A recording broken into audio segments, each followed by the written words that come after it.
Tonight, before hundreds of the most powerful figures in the underworld, Dominic Vescari, the notorious crime king, made an unforgivable mistake. He invited his young mistress to sit in his wife's sacred chair, then declared to the entire room that Celeste Arden was merely a woman who'd been cooking for 30 years. But what he didn't know, what all the bosses in the room knew, was that this woman was the sole reason they were still alive today. Like and comment with the city you're viewing from, so I know how far this story has progressed. Now, let's witness what happens next. The night Dominic Vescari turned 60, he made sure the whole world knew it. Not the legitimate world. The other one. The one that moved underneath cities like fault lines, quiet and invisible until the ground opened up and swallowed everything. Dominic had spent 4 decades building his name in that world, and tonight was the monument he'd decided to erect in his own honor. 400 guests. A renovated estate outside Chicago that had once been a Prohibition-era bottling plant, gutted and rebuilt into something that looked like a European palace, had been airlifted in and dropped onto Illinois farmland. Crystal chandeliers the size of compact cars. Tables dressed in ivory linen, each set with china so thin it was almost translucent. A catering staff of 62. A string quartet in the East Wing. An open bar that had cost more to stock than some people's houses. Dominic stood at the center of it all in a charcoal Brioni suit, cufflinks that caught the light every time he raised a glass, and the particular expression of a man who had convinced himself that his reflection in the mirror told the truth. He looked like power. He moved like it. When he crossed a room, people noticed. When he stopped walking, conversations in his radius paused without anyone understanding why. That part was real, the gravity of him, the weight. But gravity wasn't the same thing as intelligence, and it wasn't the same thing as foundation. Dominic had spent so long mistaking one for the others that the distinction had stopped occurring to him entirely. The guests arrived the way powerful people always did, with motorcades, with aides, with the specific brand of controlled relaxation that meant guns were nearby, but hands were empty. The Marchetti family came first, out of respect or habit, their 3 eldest sons flanking their father the way body armor flanks a chest. The Solano brothers from Miami arrived together and separated immediately, the way they always did, covering angles out of instinct, even in a room that was supposed to be safe. Don Aurelio Ferrante, 81 years old, so thin his suit hung off him like clothes on a wire hanger, and yet somehow the most dangerous man who would walk through those doors all evening, arrived last, escorted by a single aide, and was given a table at Dominic's immediate right without anyone having to be told. Celeste Arden Vescari sat at the opposite end of the main table. She wore charcoal silk, not chosen to disappear, but worn by a woman who understood that the most effective color in a room full of black and white was the one that didn't compete. Her hair was dark with a thread of silver at one temple that she had never once considered covering. She was 54 years old, and she looked every year of it, which was not a flaw. It was the face of someone who had been in rooms where the wrong answer meant a body in the river and had survived all of them intact. Her hands were still. They were always still. That was the thing people noticed about Celeste when they were paying attention, which most people weren't. Her hands never moved unless she needed them to. She was watching the room, not the way security watched a room, scanning for threats. The way a person watches a machine they built, checking calibration, listening for the sound of something wearing thin. Dominic caught her eye from across the table and smiled. She returned it. Exactly 2 seconds, then looked away. There were conversations happening at every table that Dominic believed were happening because of him. A truce between the Marchetti interests and the Solano distribution routes had been the subject of quiet negotiation for 6 weeks. Tonight it would be formalized, Dominic assumed, because his gathering provided the venue and his authority provided the permission. 2 seats down from Don Aurelio, the man who ran the most effective money-moving operation east of the Mississippi, was explaining something to the woman who controlled Chicago's labor infrastructure, and Dominic assumed that conversation was happening because his event was the catalyst. He assumed a lot of things. The first hour went the way these things went when they were working. Liquor and handshakes, and the careful performance of men who disliked each other pretending they didn't. Dominic moved between tables with his glass up, absorbing congratulations, returning them with the magnanimous ease of a man who had rehearsed the role so many times he'd forgotten the character and the person had merged. He told the same 3 stories in different configurations. He laughed too loudly at the right moments. He put his hand on shoulders, held eye contact the right number of seconds, deployed the name of every man he spoke to in the first sentence of every response. A trick a mentor had taught him 40 years ago that still worked, because most people's favorite sound was the sound of themselves. Celeste watched all of it from her chair, and her hands did not move. At 9:15, Dominic made his mistake. He made it publicly, which was not an accident. Dominic did very few things that weren't calculated, and the calculation here was that public declaration was the same as public authority. He had spent the last 8 months believing this, the way a man who's been breathing carbon monoxide believes the air is fine. Her name was Sasha, 29. She arrived through the east entrance at 9:15 on Dominic's private signal to the door staff, wearing a gold dress that had been specifically selected to demand attention and receiving it from every man in the room before she'd crossed 15 feet of marble floor. She was beautiful in the specific way that was also aggressive, features assembled into a kind of statement, calculated and exact. She walked to Dominic's table, and Dominic stood to receive her with the ease of a man who had decided the audience was a mirror. The room had been loud. Then it wasn't. That particular silence, 400 people registering something wrong without any of them speaking, has a specific texture to it. It's not the silence of surprise. It's the silence of understanding arriving in a group at the same moment, without ceremony, without the warning of words. Dominic put his hand on the small of Sasha's back and guided her to the chair. Celeste's chair. Not the chair adjacent, not a chair added to the setting. The chair at the main table, to Dominic's right, that had been set with Celeste's place card in the name of 30 years of marriage, 30 years of presence at every table that had ever mattered, 30 years of showing up in rooms where her name was never the name people said out loud when they talked about where the decisions came from. The room did not make a sound. Dominic sat. He lifted his glass.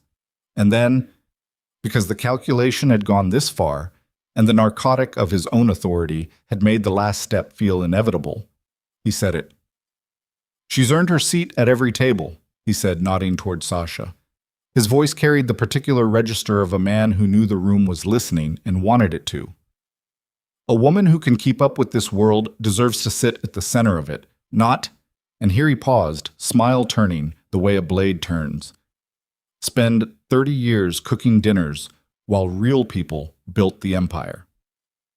He wasn't looking at Celeste when he said it.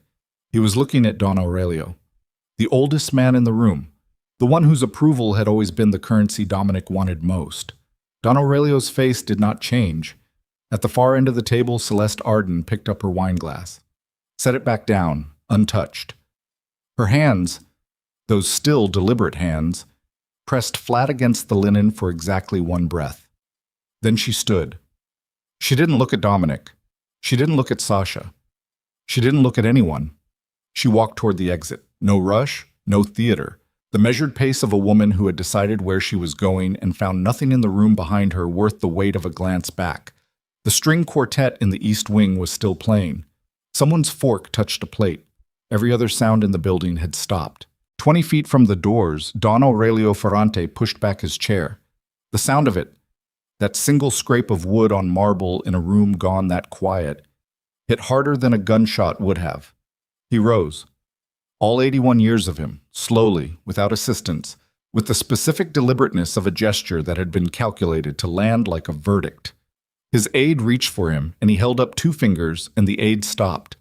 He stood at his full height, which was not impressive, and turned toward the center of the table, toward the glass that Dominic had raised for his birthday toast. And he put his hands behind his back. He did not raise his glass. For a moment, nothing moved. Then Marco Solano, on the opposite side of the room, set his glass down on the tablecloth without drinking. Quietly. Without fanfare. The way you set down something you've decided you're finished with. Then the eldest Marchetti son did the same. Then the woman who controlled Chicago's labor infrastructure, who had been in this world longer than most of the men at these tables, and who had survived it by knowing exactly which moments required a declaration. She set her glass down and folded her hands and looked at the space above Dominic's head. not at his face. One by one, not fast, not coordinated, not staged. Each gesture individual, each belonging to a separate person making a separate choice in the same direction. Like watching ice crack in spring. Not one break, but the accumulation of small failures until the whole surface gives. Dominic's glass was still raised. His smile had not moved. That was the most unsettling part. His face had frozen in the configuration it had been wearing when he believed the room was a mirror, and it had not yet received the information that the mirror was gone. Dom. The voice came from his left. Enzo Marchetti, 60 years old, scar along his jaw from a night in '94 that no one talked about, had been Dominic's closest peer for 2 decades. Not friend. These men did not have friends in the way the word was used elsewhere. But Enzo Marchetti had stood in rooms beside Dominic Viscari for 20 years and never once positioned himself against him. He was looking at the table. Put the glass down, Archem. Celeste pushed open the doors herself. The night air outside the estate was cold in the way October in Illinois is cold. Not brutal yet, but with the warning of brutality in it, the smell of something that had made up its mind. She walked across the stone portico without stopping, past the valets, past the security stationed at the vehicle lane, who straightened when they saw her and whom she did not acknowledge. She reached the south garden wall, 12 feet of old limestone that predated the estate's renovation, solid as a back molar, and put both hands against it and breathed. Her hands were trembling. That was the thing she didn't let rooms see. Rooms saw the stillness, the calibration, the deliberate quality of a woman who had been in 100 rooms that required every cell of her functioning in a single direction. The trembling was the price of the stillness. The shaking always came after, the debt the body collected once the door was closed and the performance could drop. She pressed her forehead against the cold stone. 30 years. She had been 24 years old when she walked into a room where Dominic Viscari was conducting a meeting that was going badly and had no business going well. 3 families, 2 active grievances, 1 contract dispute that had already gotten a man killed. She had been there as a courier. Not his courier. She had been running her own operation by then, small but precise, moving information in a world that ran on information and killed people who moved it carelessly. She had walked into that room because one of her routes ran through territory belonging to one of the 3 families, and she needed the meeting to not end in war. She had sat down at the table without being invited. She'd been told afterward that Dominic had initially planned to have her removed. Then she'd started talking, and the room had changed around her the way rooms did when the right person found the right angle. And 2 hours later, there was a framework on a napkin that became the working agreement those 3 families still operated under. Dominic had taken her to dinner that night and spent the first hour trying to figure out if she was an asset he should acquire or a threat he should neutralize. And she'd spent the same hour watching him do it and finding him, despite everything, genuinely interesting. He was smart. He was charming. He burned with the specific kind of hunger that was almost impossible to look away from. She had married him 2 years later, knowing exactly what he was. She hadn't been naive. That was the thing she needed herself to remember, pressing her forehead against limestone in a cold October garden while the estate behind her buzzed with the aftermath of public humiliation. She had never been naive about Dominic Viscari. She had known his appetites and his vanities and the particular architecture of his ego, how it was load-bearing in some directions and hollow in others. She had built around it. She had made her peace with the shape of the life, the long absences that weren't travel, the understanding that she would never be the only woman. She had made her peace with all of it because the work mattered, and because she was genuinely good at it, and because whatever else their marriage was, they were functionally and practically irreplaceable to each other. Or she had believed that. Tonight he had done something she hadn't anticipated. Not because it was cruel. She'd absorbed cruelties before. Dominic wasn't systematically cruel. Cruelty required a consistent focus on another person that his narcissism wouldn't sustain. Tonight was different because it had been public, and it had been specific, and it had been directed not just at her, but at the thing she had actually built. He had looked at 30 years of invisible, consequential, often dangerous work and said in front of the people who benefited most from it, that was nothing. The trembling moved up through her arms into her shoulders. She heard the door open behind her. She didn't turn around. "Mrs. Viscari!" The voice was young, one of the indoor security staff. She recognized him, though she didn't know his name. 25, maybe. He'd been with the estate for 8 months. She'd noticed him because he watched exits the right way, without obvious tells, and because he'd once helped an elderly guest to a car with genuine attention rather than perform duty. "There's a car available at the east gate," he said, "whenever you need it." She turned then. He was standing at a respectful distance, hands at his sides, his face doing the careful thing faces did when they were trying not to show they'd understood what had happened inside. "Who sent you?" "Don Ferrante's aide," he said. "Sir?" She looked at him for a moment. "Tell him not yet," she said. He nodded and went back inside. Celeste turned back to the limestone wall. Her hands had steadied, mostly. The trembling was down to a vibration, a frequency, the kind of thing that didn't show. She pressed 2 fingers to the inside of her wrist, not checking her pulse, or not only that, a habit. Something she'd done since she was a girl, when the world required her to be something other than what she was feeling. She was 54 years old. She had conducted peace negotiations in cities where the men she was negotiating with had, within the previous year, had people killed. She had moved money across jurisdictions in configurations that required holding 4 parallel legal and illegal structures in her head simultaneously. She had done it for decades with no title, no public acknowledgement, and no credit on any ledger that anyone could ever access. She had done it because the alternative was watching Dominic manage these relationships and knowing exactly how it would end. She exhaled, straightened, turned around, and looked at the estate. From out here, through the tall windows, she could see the shapes of people moving inside.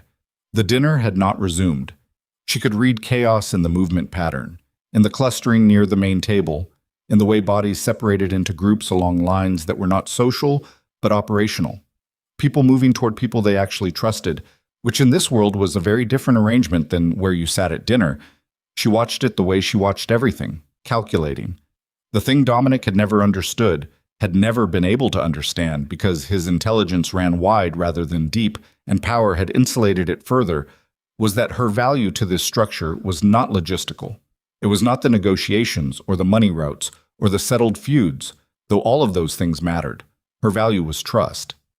Genuine, durably established trust with men and women who trusted almost no one, built through 100 small and large demonstrations over 30 years that she was exactly who she appeared to be. You could not acquire that. You could not inherit it. You couldn't take it from someone else. When Dominic sat her out in front of that room tonight, he hadn't just humiliated her. He had demonstrated to every person who watched it that he didn't understand what he had. The door opened again. This time it wasn't the young guard. It was Enzo Marchetti, jacket off, tie loosened, carrying 2 glasses of something amber. He stopped 10 feet away and held one out toward her without speaking. She looked at it. "You're not here to bring me a drink," she said. "No," he said, "but I thought it might help." She took it, held it without drinking. "How bad is it in there?"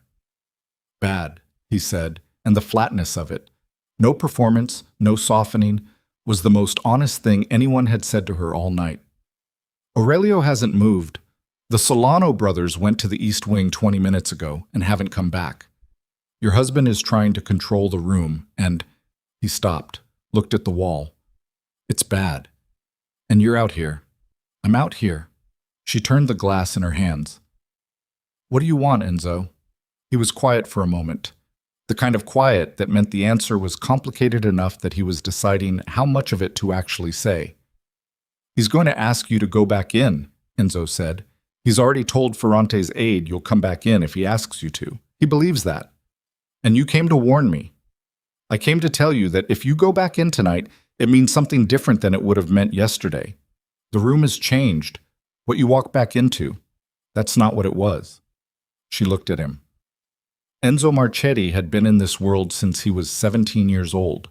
He had blood on his hands in the literal sense, which was not something she thought about often, but which was true, and which had always been true, and which was part of the specific texture of the world she'd chosen to inhabit. He was not a good man. She didn't deal in categories like good men. She dealt in reliable men, Men whose word had a value that had been tested, men who behaved consistently because their own self-interest required it. He was here because something had shifted tonight, something structural. He wasn't here to help her. He was here because the landscape had changed, and he was doing what he always did, which was orient himself in the new geography. "How many of them know?" she said. He understood immediately what she was asking. "All of them," he said, "in one way or another. Some of them know the specifics, some of them just know—" He paused. "More than he does." She drank from the glass. It was good whiskey, old probably. Someone had brought something worth drinking to this disaster. "Go back inside," she said. He didn't argue. He handed her his glass, which was still full, a gesture that said something without words, and walked back toward the door. Celeste stood alone in the cold garden with 2 glasses of whiskey and the limestone wall and the yellow light of the estate windows above her, watching shapes move inside a room she had held together for 3 decades. Her phone was in her left hand before she'd consciously decided to reach for it. One number. No name in the contact. It had never needed a name. She pressed call. It rang twice. "I know," said the voice on the other end without preamble. "I'm already moving." "What do you have?" A pause. The sound of movement. Keys, a door. 2 hours ago, someone accessed the building's secondary server. External. They were looking for the guest list, the floor plan, and the service entrance schedule. Celeste's hand tightened on the phone. "The service entrance schedule," she repeated. "Yeah." The cold in the garden had a different quality now. Not October's warning. Something with teeth. "How many people know you're watching that system?" "3," the voice said. "You, me, and the person who set it up." "Get me a name," Celeste said, "and don't use the estate network to do it." She ended the call. Stood there. Inside the building, behind all that glass and all that light, 400 people who believed tonight was about Dominic Viscari's birthday were sitting inside a blueprint that someone had already studied. She looked at her phone, then at the door. The choice she'd made 30 minutes ago, to walk out, was still technically available to her. The car at the east gate was still there. Don Ferrante's aide had made the offer, and nothing about that offer had expired. She could walk out. She looked through the windows at the people inside. Every piece of what she'd spent 30 years building was in that room. She set down both glasses on the lip of the garden wall, walked back toward the doors, and the moment her hand touched the handle, her phone buzzed against her palm. Not a call, but a text. 4 words. From the nameless contact. They're already inside. Service corridor. Celeste pushed the door open with her shoulder because her hands were already moving. Phone in the left, the right reaching for the small of her back where nothing was holstered because this was supposed to be a dinner. This was supposed to be a room full of people who'd checked their weapons at the perimeter, which was now the single most dangerous assumption anyone in the building was carrying. She moved fast across the portico, through the entry hall, and into the corridor that ran parallel to the main dining room. Not the dining room itself. She needed a position before she needed a presence, and position meant information first. The young guard who'd brought her the car offer was still at the interior post. She caught his eye and tilted her head 2 degrees to the left. He peeled away from the wall without a word and fell in behind her. "What's your name?" she said, walking. "Reyes," he said. "Luis Reyes." "Luis, the service corridor, east wing access. Who's covering it right now?" A half-second pause. "Brant? He's been there since 8. "Is Brant yours or is Brant the estate's?" Another pause, shorter this time because he'd understood the question. "Estate, but I've worked with him for 4 months. Where's the camera relay for that corridor?" "Sub-basement monitoring station." "Who's in the monitoring station right now?" Silence. She glanced back at him. His face was doing the thing faces did when the answer they were arriving at was worse than the question they'd been asked. "One person was supposed to be," he said. "Figueroa. But he called up to the main desk at 8:40 saying the system was glitching and he needed someone from tech. Tech sent someone down at, I don't know the exact time." Celeste stopped walking. Reyes stopped half a step after her. "The system was glitching," she said. "That's what he said. And someone went down to fix it." "Yes, ma'am." "And nobody has confirmed they actually fixed it." The color changed in his face. Not dramatically, He was trained well enough to suppress the visible response, but she'd been reading rooms since before this kid was alive, and she saw it. "Stay here," she said. "Don't use the estate radio. If anyone asks where I am, you haven't seen me since the garden." She moved. The corridor to the east wing was older than the renovation. The estate's original bones, narrow and low-ceilinged, where the rebuilt sections were vaulted and wide, the kind of architectural scar that came from grafting a palace onto a building that remembered when it was a factory. The walls were bare stone for 15 feet before the drywall started. The lighting was fluorescent, and one bulb was failing, strobing at the edge of perception, not quite fast enough to notice directly, but fast enough to make the optic nerve uneasy. She heard them before she saw them. Not footsteps. Something more careful than footsteps. The sound of someone moving who understood how sound traveled in corridors, shifting weight in a controlled sequence, pausing at intervals. 2 people. Maybe 3. Celeste pressed against the wall and breathed through her nose. She was 54 years old in a silk dress with no weapon, 1 phone, and 30 years of institutional knowledge that was either going to matter enormously in the next 4 minutes or not at all. She pulled up the contact again, typed rather than called. East corridor, at least 2. Armed? The response came in under 10 seconds. Yes, and they know the layout.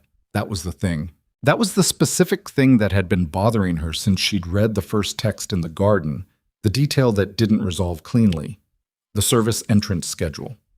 That wasn't public. That wasn't on any document that moved through normal channels. The only way you access the service entrance schedule for a private estate on a closed event night was if someone on the inside had moved it outward. She thought about who had access to it. The number was small, deliberately small. She had insisted on that, quietly, through 3 layers of operational planning that Dominic believed had been managed by his head of security, but had in fact been reviewed and revised by her with enough indirection that the revision appeared to originate from his office.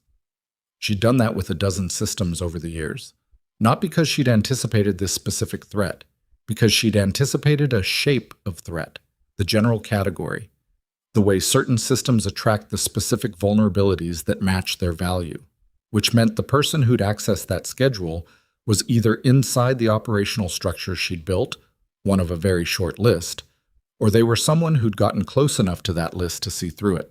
Both options were bad. She turned back. The dining room. She needed the dining room now, not because she needed an audience, but because the room held the only concentration of people with both the motive and the operational capacity to do anything useful, and she needed them moving in the right direction before whoever was in the service corridor had finished whatever advanced positioning they were doing. The dining room was not what she'd left. She had been outside for 45 minutes, and the room had used those 45 minutes to fracture along lines that had always been there, but had required the illusion of Dominic's authority to stay hidden. 3 distinct clusters had formed, the way molecules cluster when heat is applied, not randomly, but according to affinity and self-interest, the specific gravity of shared exposure and shared risk. The Marchetti contingent held the northwest corner, the Solano brothers had annexed the east tables, and Don Aurelio had not moved from his chair, which meant his corner of the room had become a fixed point that everyone else was navigating around. Dominic was at the center of all of it and touching none of it. He was standing at the main table with one hand on the back of Sasha's chair. She was still seated, which was the worst possible choice she could have made, though no one had explained the situation to her clearly enough for the choice to be anything but instinct. And he was talking to the 2 people willing to remain in his direct radius.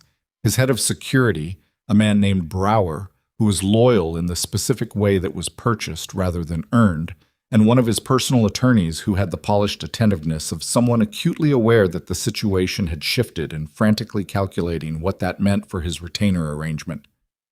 Dominic looked up when Celeste entered. The relief that crossed his face was immediate and unguarded. The face behind the face, the one that had not been revised by 40 years of performing authority. It was the face of a man who'd made a catastrophic mistake and believed the person he'd made it against might be the one to fix it. That face made her tired in a way she couldn't afford right now. She moved past him. She moved to Don Aurelio's table and pulled out the chair across from him and sat down without asking, which was the only way to sit across from Aurelio Ferrante. Asking permission in this world was a form of weakness that the oldest Dawn had no patience for, and she'd understood that the first time she'd been in a room with him 17 years ago. He looked at her. His eyes were dark and very still, the eyes of a man who had made so many irreversible decisions that the weight of them had somehow resolved into a kind of calm. He was 81 years old, and he was the most dangerous person in the room, and the only one whose danger came entirely from understanding rather than capacity for violence. "You already know," she said. Not a question. "Some of it," he said. His voice was what it had always been, low and dry and precise, the voice of a man who had never once in his life used 3 words when 2 would do. "Tell me what I don't know." "Someone accessed the building systems 2 hours ago. Service entrance schedule, floor plan, guest manifest. They're already in the service corridor, east wing." He looked at her without changing expression. "How many?" "At least 2, possibly more in position outside." "The monitoring station. Compromised. I don't know for how long." He was quiet for 2 seconds. Then he put his right hand flat on the table, which was his way of closing a phase of a conversation and opening the next one. She'd seen him do it before, always the right hand, always flat, like he was pressing down on something. "The leak," he said. "Yes." "Who has the schedule?" "Short list. I'm running it." "How short?" 7 people with direct access. Another 4 with indirect routes that would take effort. Effort isn't a barrier." "No," she agreed. He looked past her toward the room briefly and then back. "My people are intact," he said. "What do you need?" That was Aurelio. Not what can I do? That was sentimental. That was the language of people who wanted credit for the offer, regardless of whether the offer was useful. What do you need was operational. It was the language of someone whose ego had been fully sublimated into effectiveness decades ago. "2 of your men to seal the service corridor access from the dining room side," she said. Quietly. "I don't want the room to know there's a threat yet." "And Dominic." She looked at him. He looked back. "He'll want to know," Aurelio said. "He'll make it worse," she said. The old man's expression didn't change, but something behind his eyes settled, the way weight settles into a structure that's been tested and confirmed sound. "2 men," he said. "Giulio will coordinate. You'll recognize him. He's the one who's been watching the exits since we arrived." "I know who Giulio is." She stood. She was 3 steps from the table when Dominic's hand caught her arm. Not hard. He wasn't a man who grabbed. He understood that grabbing was a form of panic, and panic was a form of confession. But his hand was on her arm at the elbow, and she stopped because the alternative was making a scene, and a scene right now served nobody. "Celeste." His voice was low.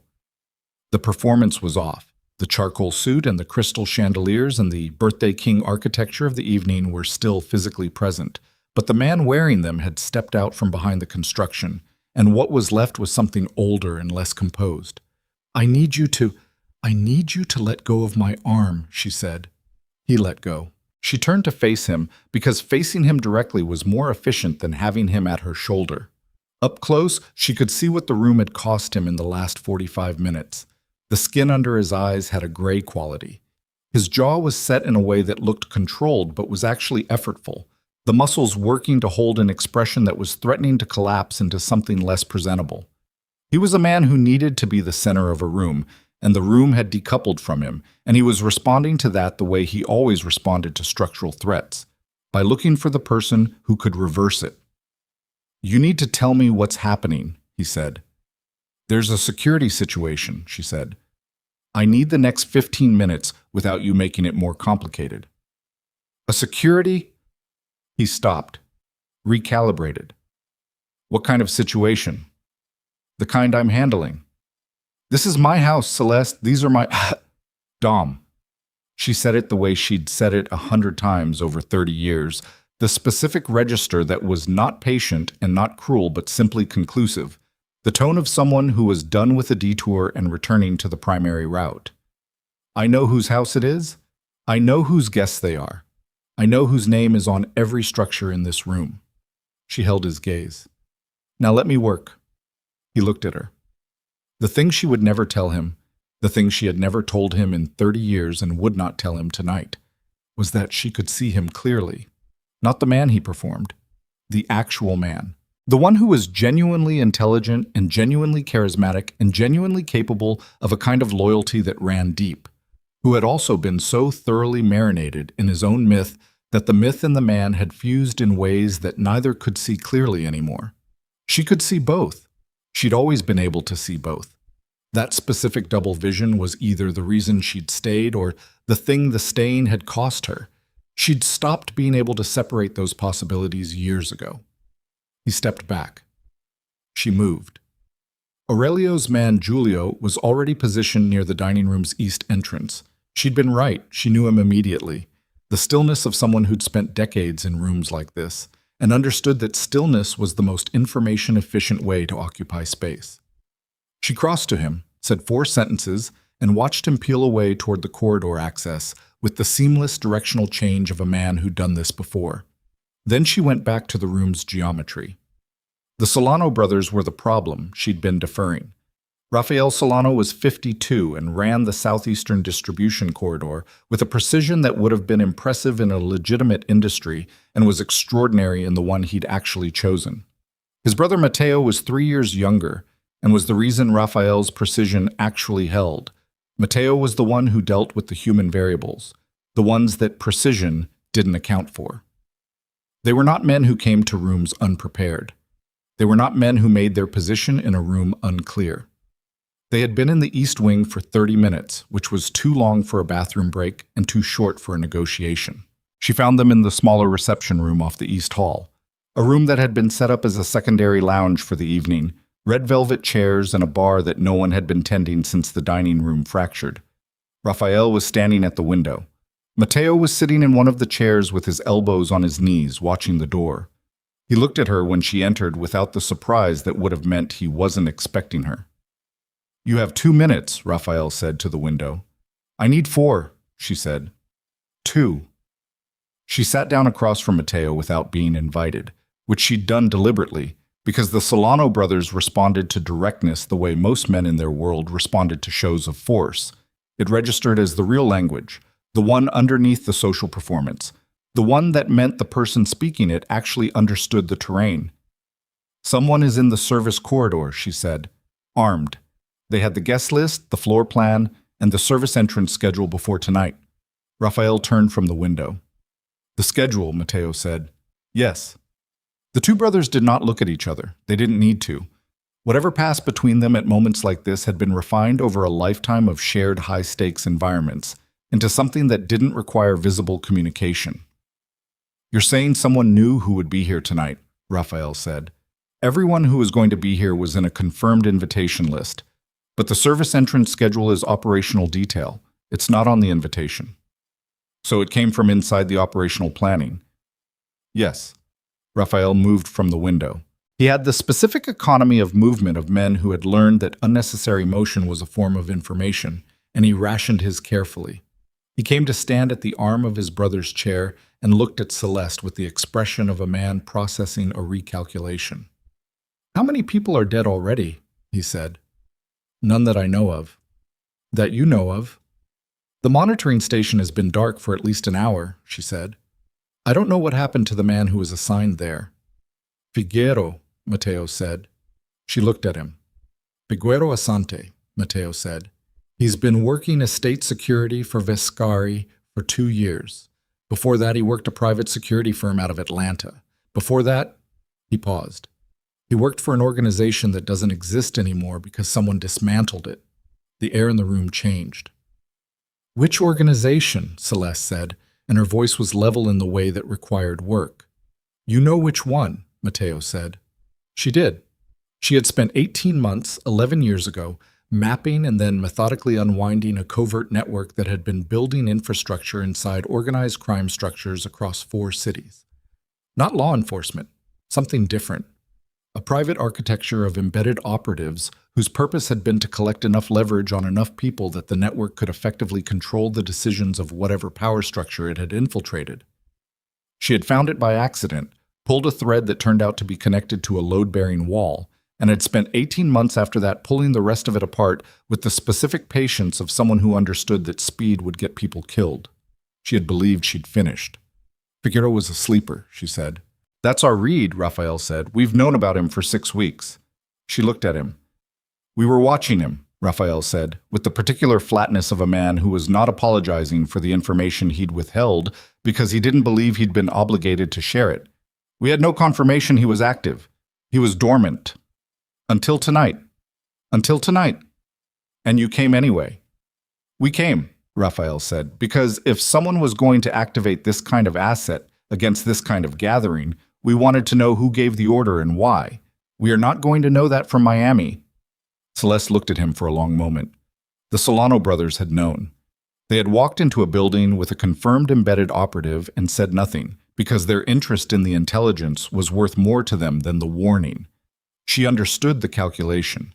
She'd made versions of it herself years ago, before she'd developed a more granular understanding of what those calculations cost when they went wrong. She understood it, and she found it, right now, in this specific moment, almost intolerable. I need everything you have on Figueroa, she said. Tonight, now. In exchange for what? Raphael said. She looked at him. I'm not negotiating with you right now, she said. No, he said. You're asking us to open our intelligence file on a live asset in exchange for the fact that there are 400 people in this building and someone in this network activated an operative specifically for tonight, and we are standing in the East Wing having a conversation about terms while the access routes are being... Her phone buzzed. She looked at it. The text was 2 words. Shots fired. Then 4 seconds later, a second text from the same contact. Sub-basement. 1 down. Mateo was already on his feet. Raphael's hand was inside his jacket. Celeste stood very still for 1 second, the length of exactly 1 controlled breath, and then the calculation she'd been running, the partial information, the timeline, the list of 7 people with access to the schedule, the network she'd dismantled 11 years ago that had apparently not been as fully dismantled as she'd believed, collapsed into a single point. The leak wasn't in Dominic's structure. It was in hers. Someone inside the operational architecture she had built, that she had insulated from Dominic's management precisely because she trusted her structure more than his, had been compromised or had been turned or had always been the thing she'd missed 11 years ago when she'd pulled the thread and believed she'd found the end of it. She looked up from her phone. Both Solano brothers were watching her face. The sub-basement, she said. There's a monitoring station. We know where the sub-basement is, Mateo said. One of my people is down there, she said, and the word "my" landed differently than she intended, rougher, because she wasn't accustomed to saying it in rooms where the cost of it was this immediate. I need to know who's with them. She was already moving to the door when Raphael's voice came from behind her. Celeste. She turned. He was standing with his jacket open, his hand still inside it, and his face had the expression of a man who was deciding how much of what he knew to spend in this moment. The organization you took apart 11 years ago, he said. We have reason to believe the person who gave you the thread. The lights went out. Not dimmed, not flickered, cut. The complete and instantaneous absence of light that meant the primary power had been severed, not failed. Emergency lighting kicked on 4 seconds later, red-tinted and low. The kind that turned every face into something that looked like it was already bleeding. In the main dining room, she could hear it. The specific texture of 400 people absorbing the same shock at the same moment. The sound of chairs and glass, and the sharp edge of voices before anyone had a sentence ready. And underneath that sound, from somewhere below them in the building, she heard something else. Footsteps. Fast. More than 2 sets. Coming up. Raphael looked at her across the red-lit room, his hand finally clear of his jacket, and finished the sentence she'd interrupted. The person who gave you the thread to pull, he said, was the one who wanted you to pull it, so that when they rebuilt, they could build it inside the thing you trusted most. The emergency lighting made shadows of everyone. Celeste stood in the doorway between the east reception room and the corridor, and the sentence Raphael had just finished landing in her chest like something with weight and temperature, like a coal she had to hold and couldn't drop. The person who gave her the thread. 11 years ago, A man named Warren Solis had come to her through a back channel she'd trusted, with documentation she'd verified, pointing her toward a network that had taken her 18 months to dismantle.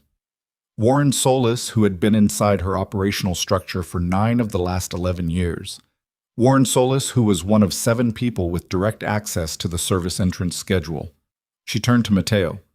"Where is Warren Solis right now?" Mateo looked at his brother. That look, the half-second of withheld information passing between them, was answer enough. "You know where he is," she said. "Sub-basement," Raphael said. "He went down 40 minutes ago. We thought he was yours." He was yours. Past tense. The footsteps below them were louder now, more of them, moving with the coordinated urgency of people who had been waiting for the lights and were now executing against a timeline.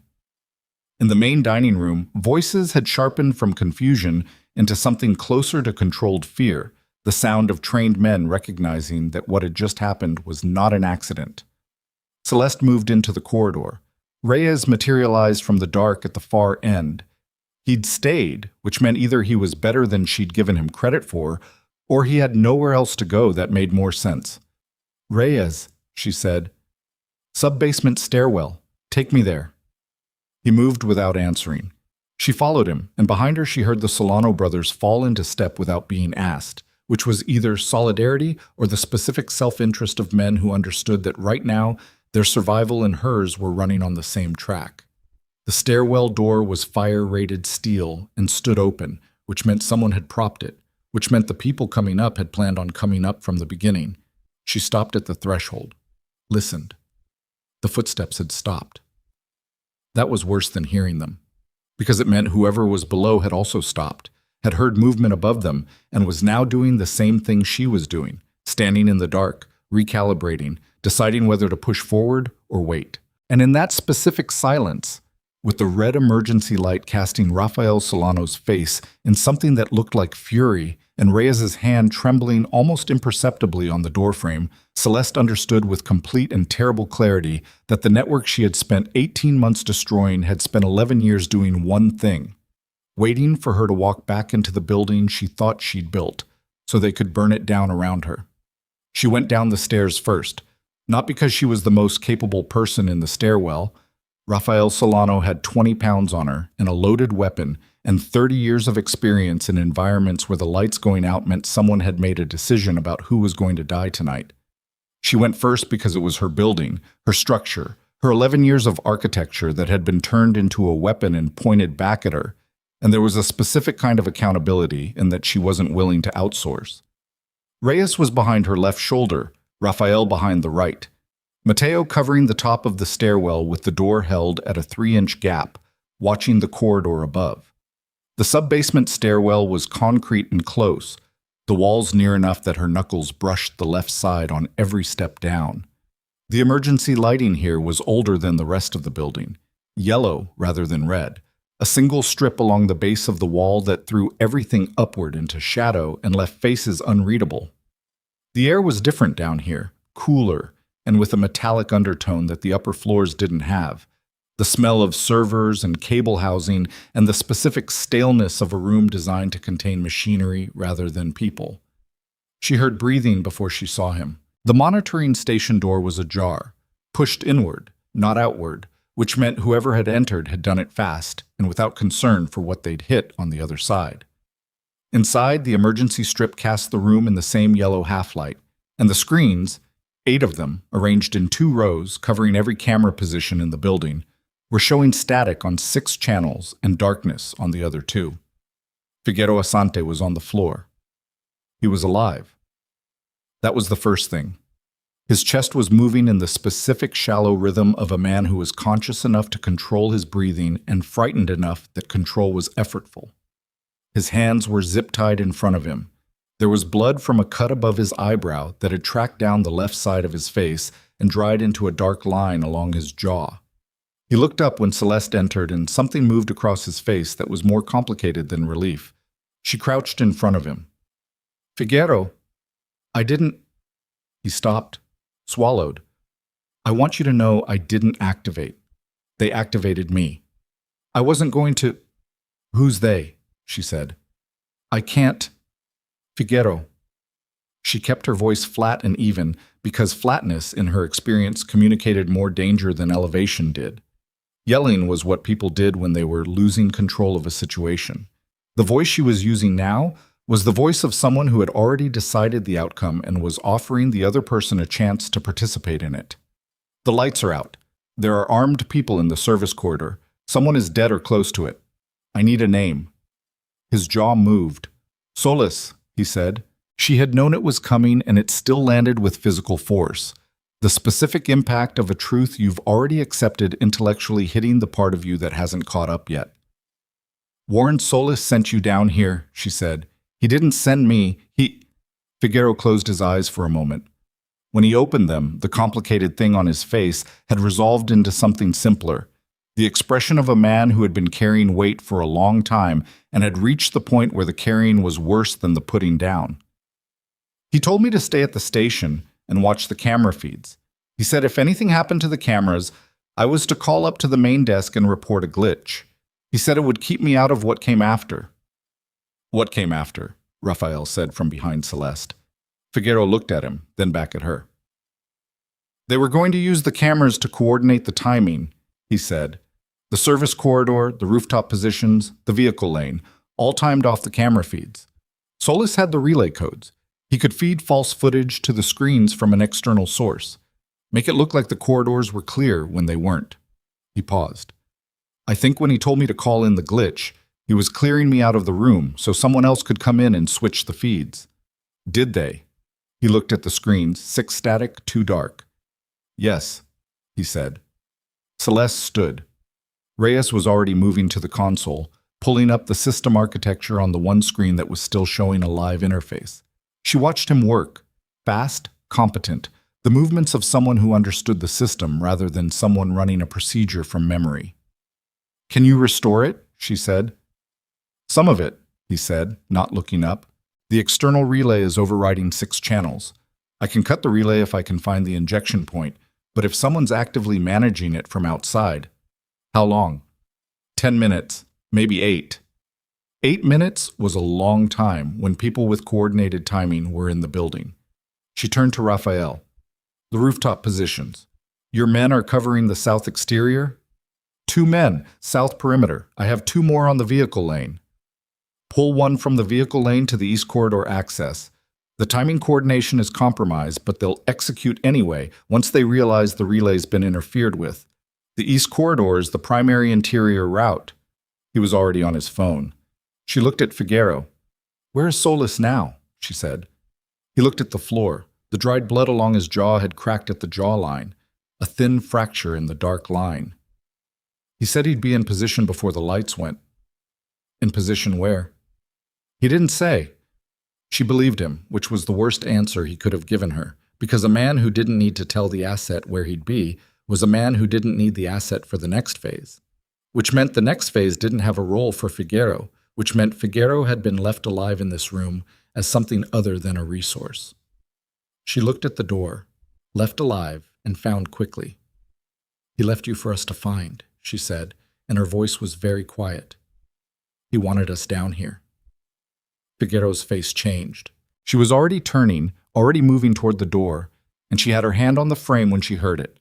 Not from the stairwell above them, but from the corridor that ran laterally under the building, the one that connected the sub-basement to the service infrastructure on the building's west side, a corridor she had walked through during the estate renovation and had mentally logged as a secondary route and had apparently not logged prominently enough. Footsteps.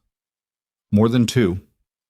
And ahead of them, a voice she recognized with a clarity that was almost physically painful, the way you recognized a voice you'd trusted for 9 years, in a context where trust had just been retroactively deleted.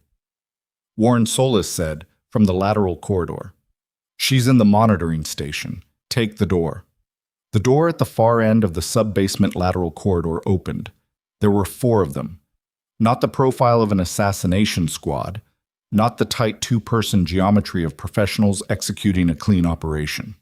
4 was a search configuration, the formation of people who'd been told to find something and bring it back functional.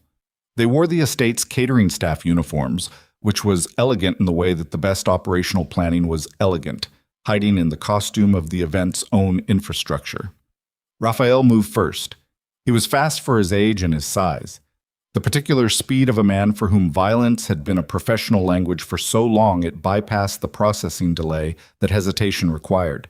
He hit the first one before the first one had fully registered the room's occupants, a controlled collision that drove them both into the wall and kept Raphael's center of mass low and forward, the weight advantage fully leveraged. Reyes came off the console and took the second one with the training Celeste had clocked the first time she'd seen him watch an exit. Real training, disciplined, and recent. The third and fourth hesitated. In that half-second, Celeste pulled Figaro's hands apart against the sharp edge of the console corner, the zip tie catching and biting and then snapping, and put the freedman's shoulder in front of her and pushed him toward the door because a moving body in a doorway was better than a clear shot regardless of whose body it was. She made the corridor. She ran. Not away from the lateral passage, toward it, toward where Solis's voice had come from, because running away from the man who'd built the trap meant running deeper into whatever he'd built the trap around. And she had spent 9 years watching Warren Solis think, and she knew the direction of his architecture better than he understood she did. The lateral corridor was 40 feet of exposed pipe and old concrete and lighting that had never been upgraded from the building's industrial past. Bare bulbs and wire cages every 12 feet, some out, the working ones giving just enough light to run by without killing yourself on the utility infrastructure that lined both walls. She heard him before she saw him. He was moving toward the stairwell from the other end, the west utility entrance, and she came around the corner of the pipe housing at a pace that put them 10 feet apart before either of them had registered the other. Warren Solis stopped. He was 60 years old and looked 50, and had always carried himself with the particular ease of a man who moved through the world in the correct role, who had found early in life the specific performance that made people comfortable and had never once had to update it. He was wearing a dark jacket over dark clothes, not the catering uniform, which told her he'd never been in the service corridor himself, had managed the whole operation from a position that kept his hands clean for as long as possible. He looked at her. Something crossed his face. Not guilt. She'd been watching his face for 9 years, and she didn't think guilt was a feature of his internal architecture. Something more technical. The expression of a man recalculating against an unanticipated variable. "You went down instead of out," he said. "Yes," she said. "That was a mistake." "Tell me something I'll believe," she said. He looked at her for a moment. In the wire cage light, the shadows on his face made him look like something that had been assembled to resemble a trustworthy person rather than a person who was. "The threat I gave you 11 years ago," he said. "You want to understand it." "I understand it." "You understand the mechanism," he said. "You don't understand the purpose. You dismantled a network and you thought that was the achievement. The achievement was getting you to build the replacement." She had known this, theoretically, since Raphael had finished the sentence upstairs. But hearing it said, directly in the lateral corridor under the building she'd spent 30 years treating as the structure she trusted most, produced a response in her body that was below the threshold of visible expression and above the threshold of the purely intellectual. Her hands were cold, not trembling. Cold, which was the body's response to a kind of shock that the mind had already absorbed, but the nervous system was still processing.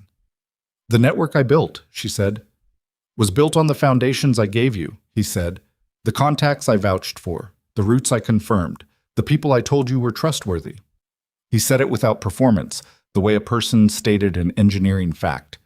"Every verification you ran went through channels I had either built or compromised before you accessed them. Not all of it, enough of it.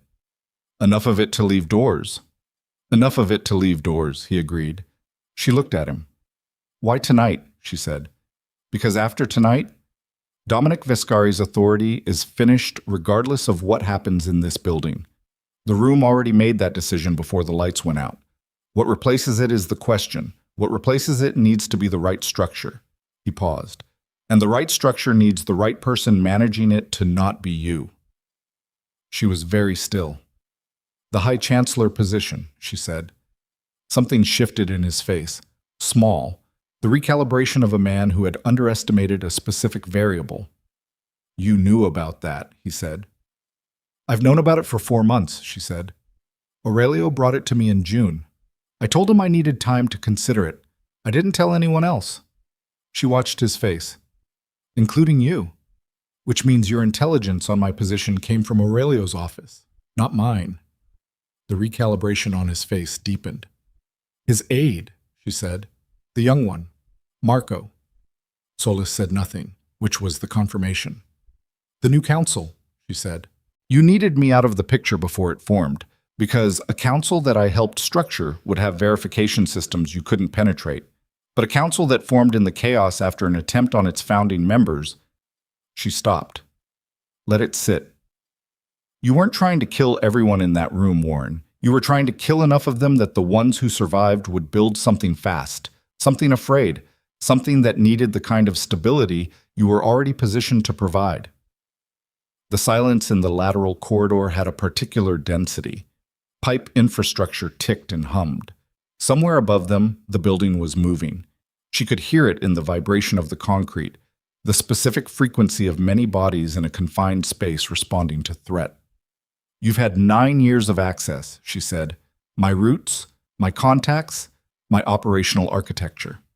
Her voice was even. It cost her to keep it even, but the cost was something she could afford.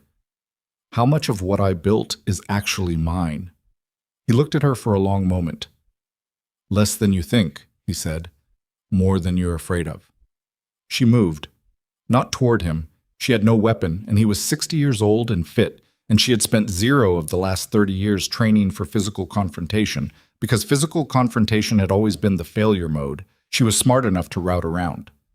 She moved past him, the pipe housing between them, using the 3 feet of industrial infrastructure as the barrier that gave her the corridor length she needed. He didn't pursue immediately, which told her something. He needed her functional, or he needed something from her that a dead woman in a sub-basement couldn't provide. She reached the west utility stairwell and took it at a run, 2 steps at a time, the concrete railing cold under her hand, the emergency yellow light strobing at the landing between levels. She came out on the ground floor service corridor, the one that ran behind the kitchen, and nearly hit the man coming the other direction at speed. It was Giulio, Aurelio's man, the one who watched exits right. He caught her by both arms, registered her face, and immediately let go. The east corridor, she said. Sealed, he said. But there's a problem. He looked at her with the expression of a man delivering information he would have preferred not to have. Don Viscari went into the east corridor 20 minutes ago. He was told there was a situation, and She was already moving.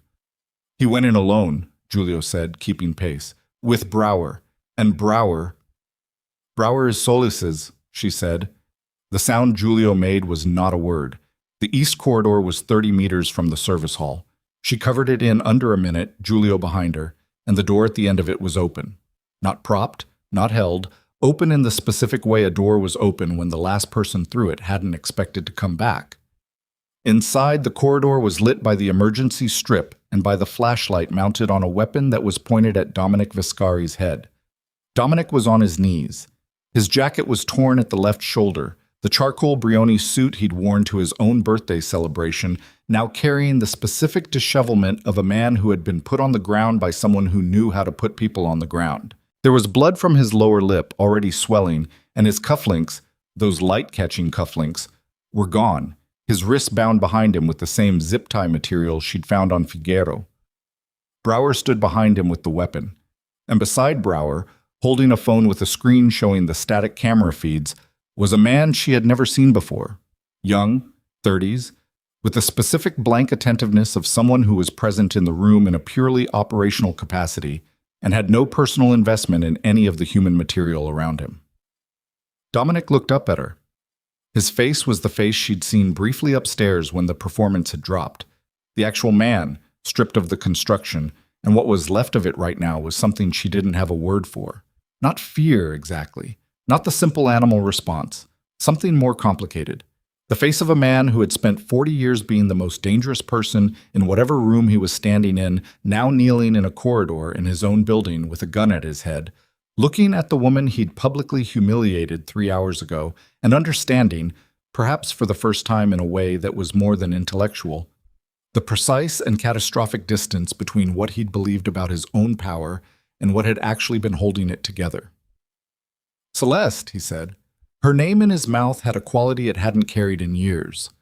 stripped of the casual authority he usually weighted it with, stripped of the performance entirely. Just the word, just her name, the way a person said a name when it was the only solid thing in reach. Brower looked at her. "Back up," he said. She didn't move. "Back up or I'll—" "You'll what?" she said. "You kill him. You have no leverage. You have no exit.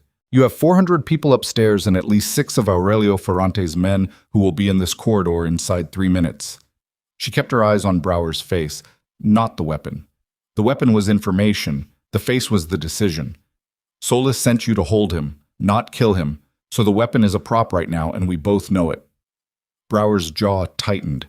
The young man with the phone took a half-step sideways, recalculating angles. Celeste looked at him directly. "Your camera relay is gone. Reyes cut it 40 seconds ago."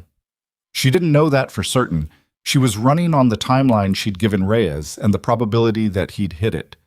Whatever timing coordination you were running off those feeds is dead, which means you're standing in a corridor with a man on his knees and no operational picture and no exit signal. The young man looked at his phone. The screens were no longer static. They were live. She watched it register across his face, the specific collapse of a plan that had depended on a variable that was no longer present. "Put it down," she said to Brower. "Last time." Julio came through the door behind her. Brower made the calculation fast. She'd give him that. He was quick at the arithmetic of bad positions, and lowered the weapon and set it on the floor and stepped back with his hands away from his body. The young man with the phone simply stopped moving, the stillness of someone waiting to be told what came next.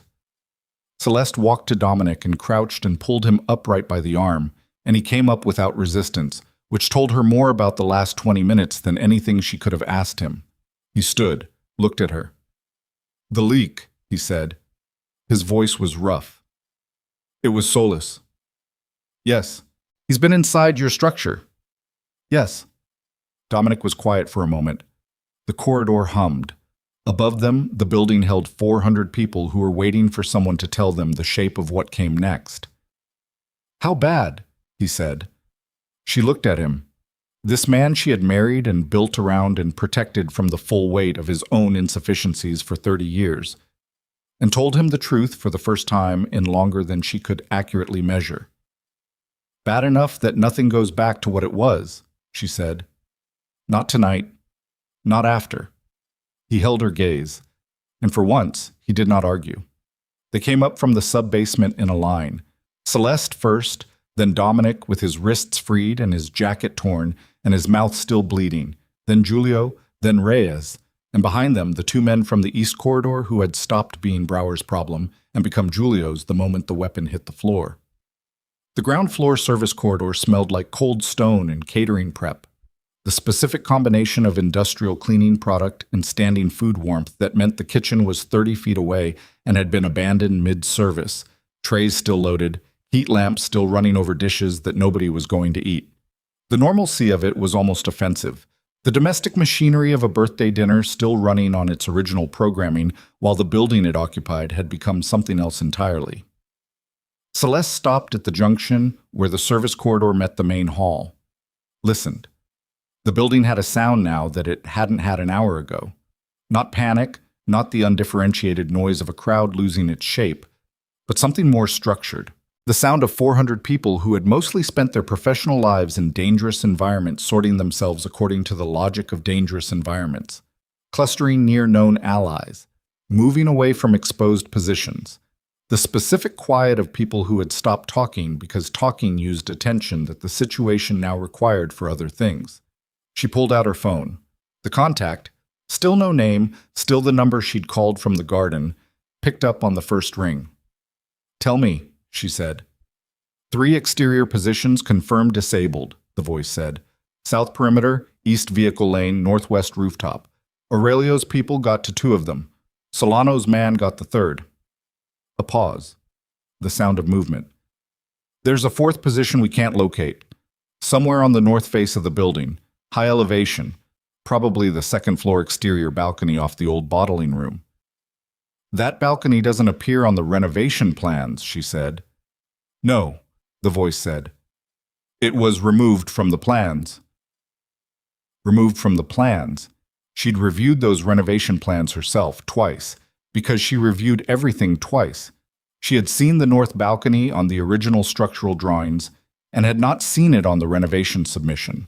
She had assumed it had been closed off, sealed, structural modification, standard renovation alteration. She had not confirmed it. That was the gap, the specific 3-second shortcut in a decade of due diligence, and someone had known it was there and had built a position inside it. Solis had reviewed those plans with her. "The balcony access," she said. "Interior route. Second floor east corridor through the old bottling room.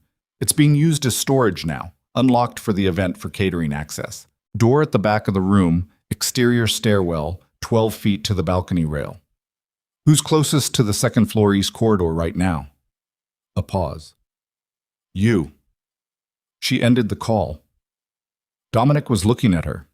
His face had the specific quality of a man who was receiving information about the architecture of his own life and finding the dimensions different than he'd believed, every measurement slightly off, the accumulated error of 30 years of a particular kind of inattention.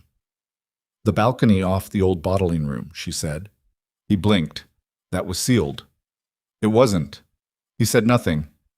"I need you to go back to the dining room," she said.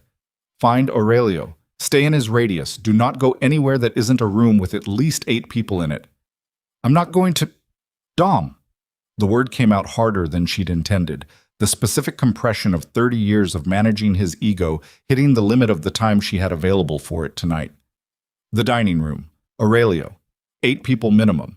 That's not a suggestion." His jaw tightened. The instinct to assert authority was visible in his face, the old reflex, the 40-year habit of being the one who gave the instruction rather than received it. She watched it move through him, watched it hit something new.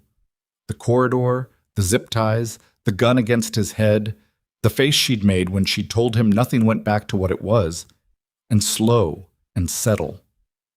"Giulio goes with you," she said, which was not a concession but framed like one, giving him a role rather than just a position. Giulio looked at her. She looked back. He understood. "All right," Dominic said. She was already moving. Reyes fell into step behind her. She didn't tell him to.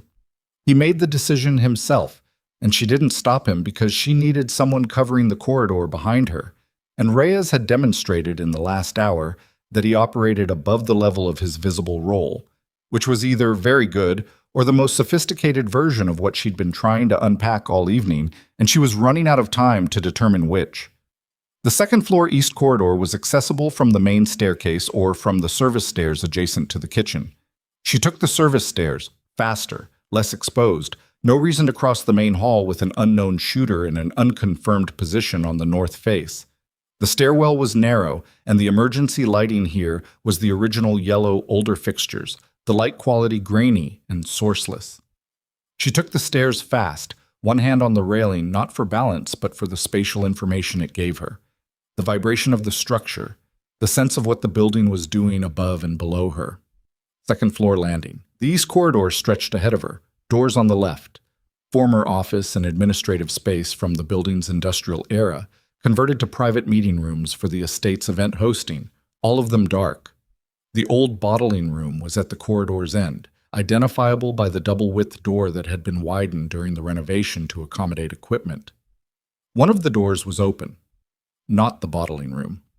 The third door on the left, a smaller room, a converted office with a single window looking out toward the building's east exterior, open 3 inches.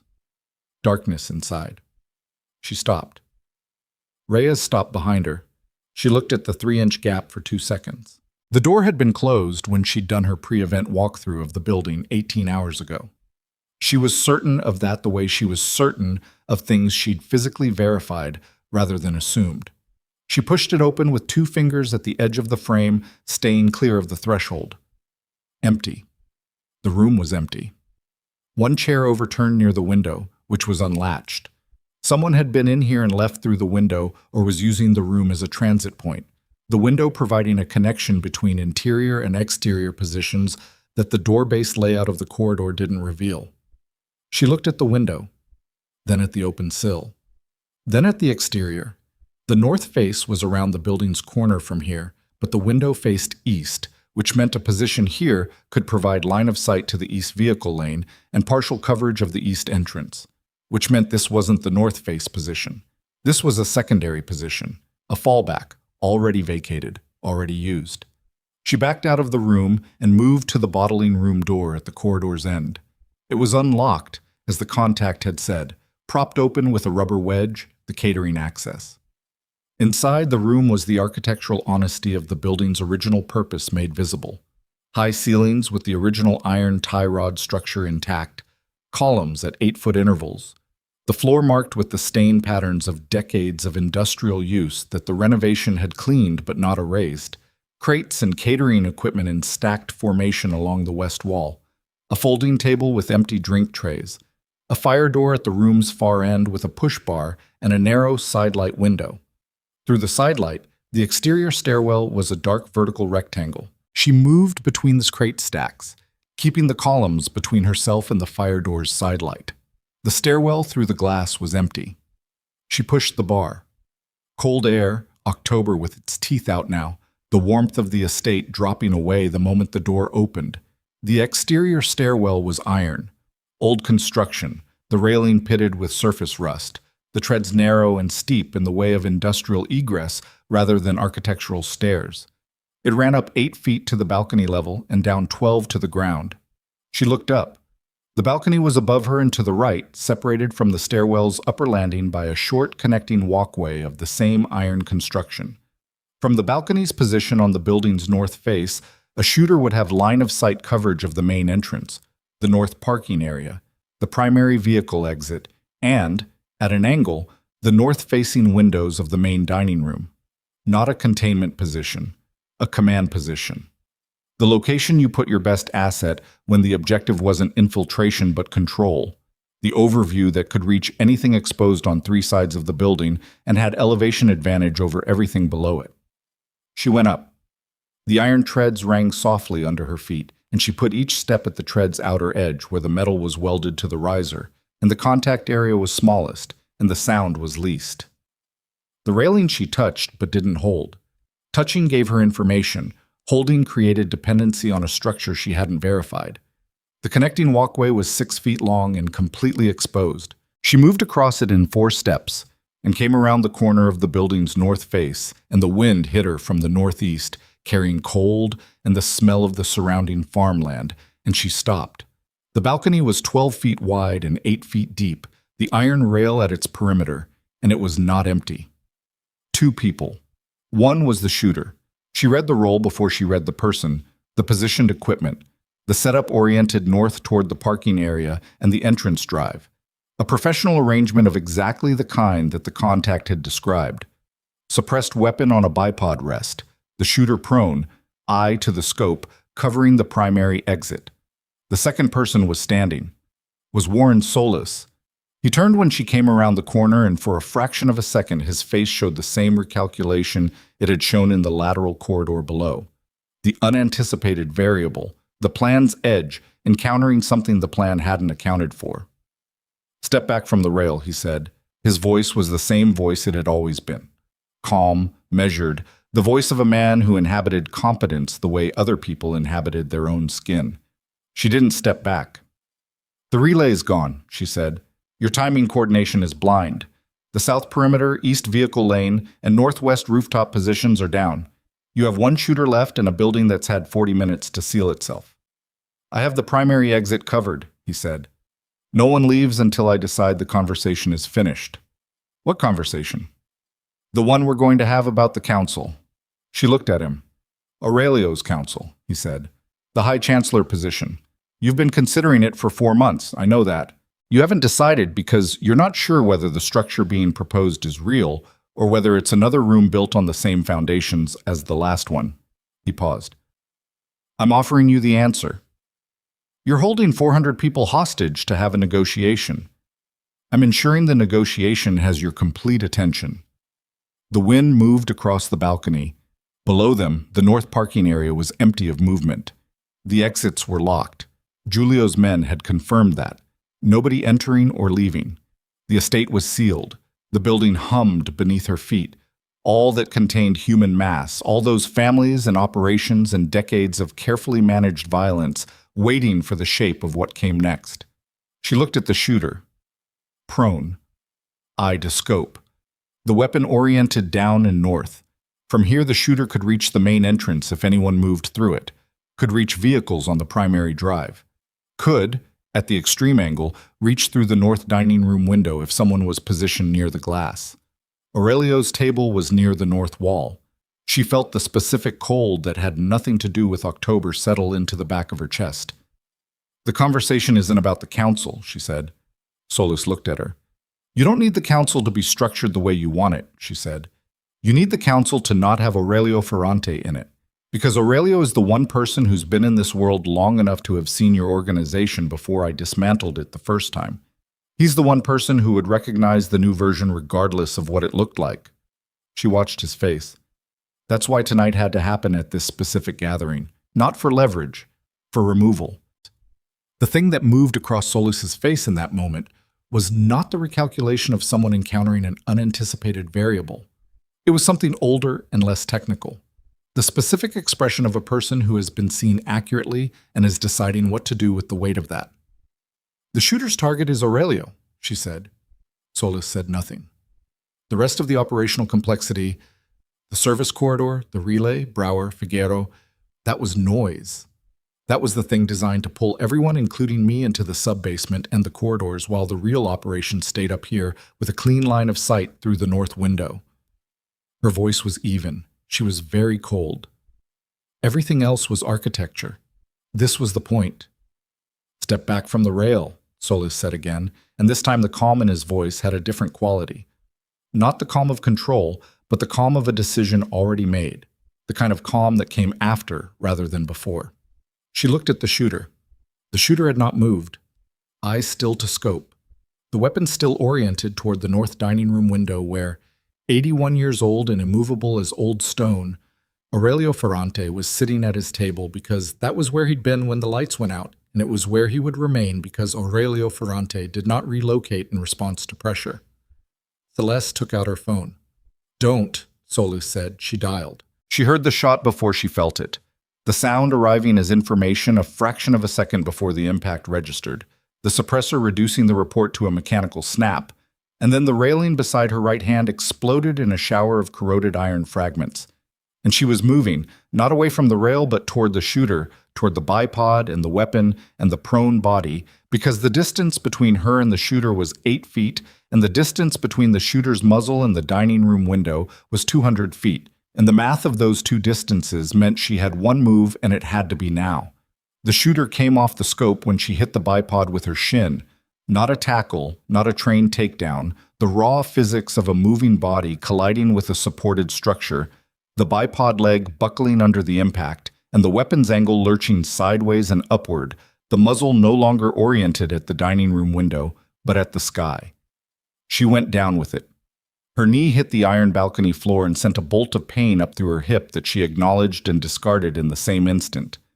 The shooter was already responding, trained, faster on the ground than upright, and she had 2 seconds before the response became a problem she couldn't solve with leverage and positioning. She put her elbow into the back of the shooter's weapon hand against the iron floor with the full weight of her upper body behind it. The sound the wrist made was not good. The weapon was hers. She came up with it into the low position she'd been taught in a room 20 years ago by a man who told her she should never need it, and she had him. She had Solis, standing 6 feet away, his hand inside his jacket, and she had the doorway behind him, and the connecting walkway and the stairwell, and all of it was in her sight line, and none of it moved. Solis looked at the weapon, then at her face. His hand came out of his jacket, empty. The phone on the balcony floor was still connected. The call she'd made before the shot, still live, and through the speaker she could hear the voice of Aurelio's aide saying her name with increasing urgency, and under that, dimly, the specific sound of chairs moving and men taking positions in a room that had just been told something was wrong. Aurelio was moving. She had 3 seconds to decide what happened next. The shooter was down, wrist broken or close, not going anywhere. The weapon was in her hands. The building's exits were sealed. The operation was blind and decapitated, and what remained of it was standing in front of her in a dark jacket with his hands at his sides, the architect of the last 11 years of her life looking at her across 8 feet of iron balcony in the cold October dark. "You built it inside the thing I trusted," she said. "Yes." 9 years. "Yes." She looked at him. The wind moved. Below them, the building breathed. "Kneel down," she said. He looked at the weapon. "I'm not going to shoot you," she said. "I need you to tell every person you have left in this building to stand down. I need you to do it now. And I need to be standing over you when you do it so that whoever hears your voice also knows where you are and what the situation is." She held the weapon steady. "Then we're going to go back inside, and you're going to sit down in front of Aurelio Ferrante, and you're going to tell him everything you told me. And if I don't..."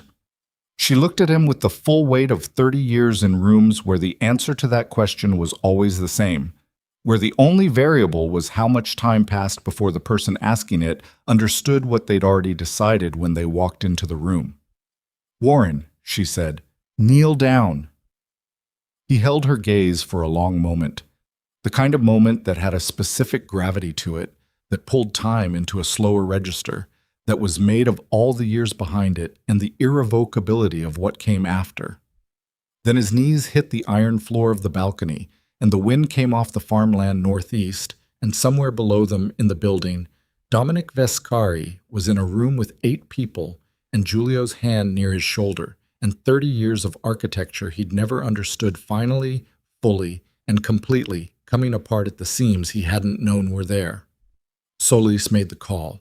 He did it kneeling on the iron balcony floor with Celeste standing over him, and the weapon at low ready and the October wind making the only sound either of them was producing that wasn't words.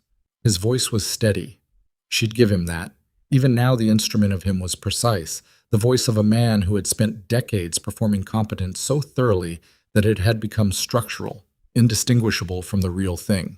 He said 6 words into the phone. "Stand down. The operation is finished."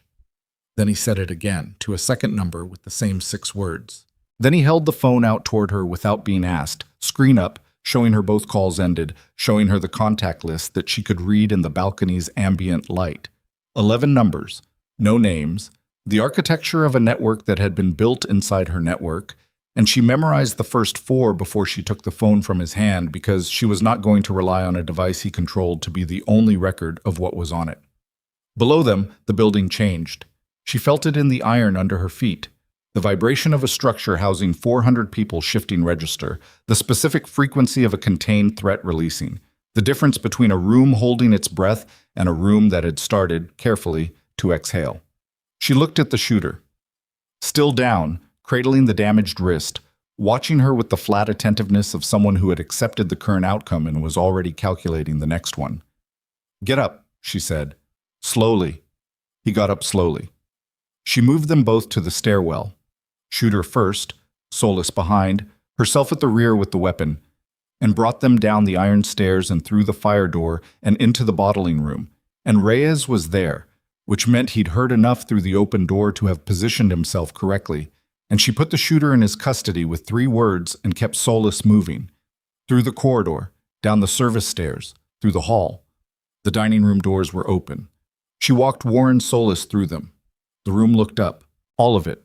Aurelio at his table, the Marchetti contingent, the Solanos, the woman who ran Chicago's labor infrastructure, the 200 other people who had spent the last hour in the specific suspended state of powerful people who have ceded control to a situation and are waiting to understand what comes next. Dominic was standing near the north wall. He looked at Solis, then at Celeste, then at the weapon she was still carrying at her side with the ease of someone who had decided it was hers now. She walked Solis to Aurelio's table. The old man looked up at her. Those dark, still eyes, the face that had absorbed decades of exactly this kind of information without surprise, without theater. She put her hand on Solis's shoulder, pushed him into the chair across from Aurelio. "He has something to tell you," she said. Then she set the weapon on the table between them, stepped back, and let the room do what rooms did when the right information finally reached the right people at the right time, which was, in her experience, exactly what it needed to do, without any further management from her at all. Warren Solis talked for 40 minutes. He talked the way structures collapsed. Not all at once, not dramatically, but in the sequential failure of load-bearing elements, each piece giving way and taking the next one with it, until the whole architecture was on the floor. He talked without theater, without the performance of contrition or the performance of defiance. In the same measured voice he'd used for 9 years in rooms where Celeste had trusted that voice to be carrying truth. It was almost worse that way. The precision of it, the clarity, the fact that the same qualities that had made him credible were still present in the confession, inseparable from the instrument. Aurelio listened without moving. He had the specific stillness of a man for whom patience was not a virtue in the sentimental sense but a tool, a precision instrument he'd developed over 8 decades of absorbing information that other people found unbearable. His hands were flat on the table. His eyes did not leave Solis's face. When Solis paused, Aurelio did not fill the pause. He held it, let it sit, let it do the work that silence did in interrogations, which was the same work it did in any situation where one person had something to say and another person needed to hear all of it. The room had arranged itself around this center point. The Marchetti contingent had moved closer, not intrusively, not in the configuration of people seeking spectacle, but in the way of people who understood that what was being said at Aurelio's table was going to determine the shape of the next several years, and wanted to be in the room where the determination happened. The Solano brothers stood at the room's edge in a position that was technically peripheral and practically attentive. The woman who ran Chicago's labor infrastructure, her name was Donna Reeves, and she had been in this world for 27 years, longer than most of the men present, and was consistently and without ceremony the most practically intelligent person in any room she entered, had pulled a chair to within 6 feet of Aurelio's table, and was listening with the focused quality of someone filing information into a system that would be operational within the hour. Celeste stood back. She had positioned herself against the wall near the dining room's north entrance, far enough from the center to be outside the immediate geometry, but close enough to hear everything. Her knee was swelling where it had hit the iron balcony floor. She could feel the specific throb of it under the silk, the joint registering its objection in a low, continuous signal that she was accepting and managing and not addressing yet, because yet was not now. Her right hand had a cut across the palm from the balcony railing's corroded iron, shallow, already dried. She'd looked at it once and stopped looking at it. Dominic was 10 feet to her left. He had not spoken since the dining room. He had stood at the north wall and watched his head of security be handed to Giulio, watched Solis be walked to Aurelio's table, watched the room reorganize itself around the new information with the swift, pragmatic efficiency of a world that had always operated on accurate intelligence and was now receiving some after a significant deficit. He watched all of it with the face she'd seen in the corridor, the actual face, the one under the construction, and it had not changed back. The construction was not returning. She didn't know yet what that meant in the long run, but right now, in this room, it meant he was seeing clearly for the first time in longer than either of them could accurately specify. At the 40-minute mark, Solis stopped talking. The silence that followed was different from the silences during. Those had been functional, Aurelio holding space for continuation. This one was conclusive. The information had been delivered. The structure was on the floor. What remained was the question of what you built in the space it had occupied. Aurelio looked at his hands. Then he looked up at the room. Not at Solis, at the room, the full sweep of it, the way a man looked at a gathering when he needed to communicate something to everyone present simultaneously without the inefficiency of addressing each of them individually. The network he describes, Aurelio said. His voice carried without effort the specific acoustic authority of a man who had spent a lifetime in rooms and understood that volume was not the mechanism of being heard. The embedded positions, the compromised contacts, the verification channels. He paused. How many of us have used those channels in the last 11 years? Silence. Not the silence of ignorance, the silence of people doing arithmetic. Donna Reeves spoke first. My labor negotiations in 2019, the arbitration contact came through a channel Solis confirmed. One of the Marchetti sons, the Baltimore introduction, 2021. Rafael Solano, 3 route verifications, 2018 through last year. The list continued. Not every person in the room, but enough.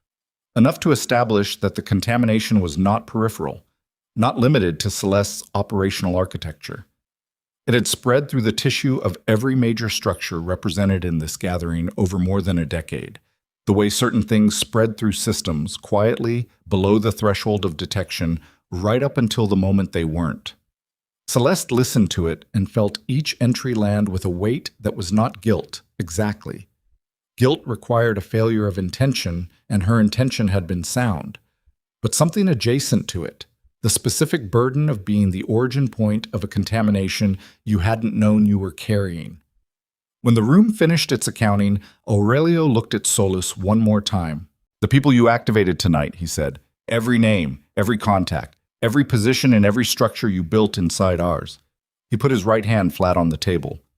"You will give us all of it. Not tonight. Tonight you will give us enough to secure this building and the people in it. The rest you will give us over the next 30 days in a process that Celeste will oversee." He paused. "In exchange, you will not be found in a river." Solus looked at him. "That's the offer," Aurelio said. "It won't be extended twice." Solus looked at the weapon on the table between them. The weapon Celeste had taken from the balcony and set down and stepped back from, and which had not been moved by anyone in the room because no one had needed to move it. It had been doing the work of a much louder statement simply by sitting there. "All right," Solus said. Aurelio nodded once. He looked at Giulio, who was standing at the room's perimeter, and Giulio moved forward with the efficient purposefulness of a man given a clear task, and Solus was guided from the table toward the room's east end, where he would spend the remainder of the night in a position that was technically not captivity and practically indistinguishable from it. The room breathed.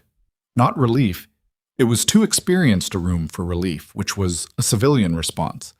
The response of people who hadn't understood the cost until after. What moved through it was more like the specific adjustment of people who had absorbed something real and were recalibrating accordingly. Conversations began in low registers at the room's edges. The Solano brothers moved toward the Marchetti contingent with the body language of people who had a specific agenda and had decided the timing was now. Donna Reeves pulled out a phone and began composing a message with the rapid deliberateness of someone who had been waiting to make this contact for some time. The machinery of the world resuming its operation in a new configuration. Celeste pushed off from the wall. Her knee registered its objection with more force when she put her full weight on it. The swelling had progressed during the 40 minutes of standing still, the joint stiffened by inactivity, and she walked the first few steps with a slight adjustment that she normalized quickly because the room was still watching everything and she was not going to become visible in the wrong way. She crossed to Aurelio's table. He was still sitting. The weapon was still on the table between them. He looked up at her when she reached him with the expression he reserved for information that had been confirmed rather than received. The expression of a man whose read of a situation had just been validated by the situation's resolution. "Sit," he said. She sat. He looked at the weapon, then pushed it across the table toward her side. A slow, deliberate movement, 2 inches. The gesture of a man transferring something. "You took it from a man on a balcony," he said. "Yes." "In a silk dress with a bad knee." The knee was fine at the time. The corners of his mouth moved. It was the closest she'd seen Aurelio Ferrante come to a smile in 20 years of rooms together, and it lasted approximately 1 second before his face returned to its habitual configuration. "The council," he said. She looked at him. "The proposal I brought to you in June," he said. "You told me you needed time." "I did need time." "You've had it," he said. Tonight was time. He folded his hands on the table. "The High Chancellor position. Neutral authority. Guardian of the framework rather than participant in its operations. No family affiliation, no operational stake, no profit structure." He held her gaze. "The person in that role needs to be someone every family in this room will accept as structurally incorruptible. Not morally. None of us deal in moral categories. Structurally. Someone whose own interests are served better by the framework holding than by any single piece of it." "You've described the role to me before," she said. "I'm describing it again," he said, "because tonight changed its context. Before tonight, The offer was about transition, about building something new after Dominic's era concluded through natural process. After tonight, he paused, the era concluded through a different process, and what gets built in the next 72 hours will determine whether this world has a framework at all or whether it has a vacuum, and you know as well as I do what fills vacuums. She did know.